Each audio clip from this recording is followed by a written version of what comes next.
আজকে মিরপুরে 2.5 কাঠার একটা জমি হলে, তাও না যদি একটা ফ্ল্যাট পাই 600 স্কয়ার ফিটের, আমি খুশি। এই চিন্তায় আমি ব্যাকুল, এটাকে আমি সফলতা মনে করছি, কামিয়াবি মনে করছি। কিন্তু না, যদি আমি ফ্ল্যাট না পাই আমার গুনাহ হবে না, জাহান্নামে যেতে হবে না। যদি আমি দুনিয়া অর্থবিত্ত করতে না পারি আমার জাহান্নামে যেতে হবে না। কিন্তু যদি আমার নেকির অর্থ, নেকির অ্যাকাউন্ট আমার জমা না হয়, তো আমার 2টা চোখ বন্ধ হলে আমার কোনো কাজে যাবে না, কোনো কাজে যাবে না, কোনো লাভ হবে না। আমার থেকে নিঃস্ব আর মিসকিন কেউ হবে না। এক বুজুর্গ শেখ জুলফিকার নকশবন্দি রহমতুল্লাহ কিতাবে লিখেছেন, এক কবরের পাইতে যাচ্ছেন, সেই কবরটা আর এক বুজুর্গের ছিল। তিনি কাশফের মাধ্যমে সেই বুজুর্গের সাথে যোগাযোগ করলো, কথা বললেন। তো বললেন, কেমন আছেন? আলহামদুলিল্লাহ ভালো আছে। আপনি কেমন কাটাচ্ছেন? বলে, আলহামদুলিল্লাহ আমি কোরআন তেলাওয়াত করে কাটাই। উনি হাফেজে কোরআন ছিলেন, জীবদ্দশা অনেক কোরআন তেলাওয়াত করতেন। বলে, এ পর্যন্ত কি পরিমাণ কোরআন তেলাওয়াত করেছেন? বলে, এ পর্যন্ত 5000 বার কোরআন খতম দিয়েছি। তখন ওই বুজুর্গ ওনাকে বলছেন, তুমি আশ্চর্য হলে 5000 খতম শুনে?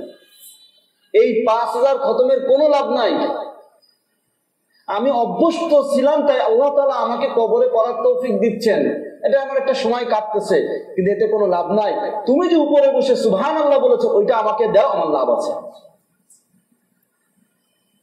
হাদিস শরীফের মধ্যে এসেছে যে একবার সুবহানাল্লাহ বললে জান্নাতে এমন একটা বড় গাছ আল্লাহ তাআলা তৈরি করেন, যেই গাছের ছায়া এত লম্বা যে তেজস্ব গতির একটি ঘোড়া যদি দৌড়ে যায় 500 বছর চলে, তাও সে ছায়া শেষ হবে না। সুবহানাল্লাহ। আল্লাহ তাআলা সেই জান্নাতের দিকে প্রতিযোগিতার মধ্যে দৌড়াতে বলছেন, সবাইকে একসাথে বলছেন, ওয়াসারিউ, পরস্পরে দৌড়ে যাও। কোথায়? জান্নাতের দিকে। দুনিয়ার প্রতিযোগিতায় যেও না।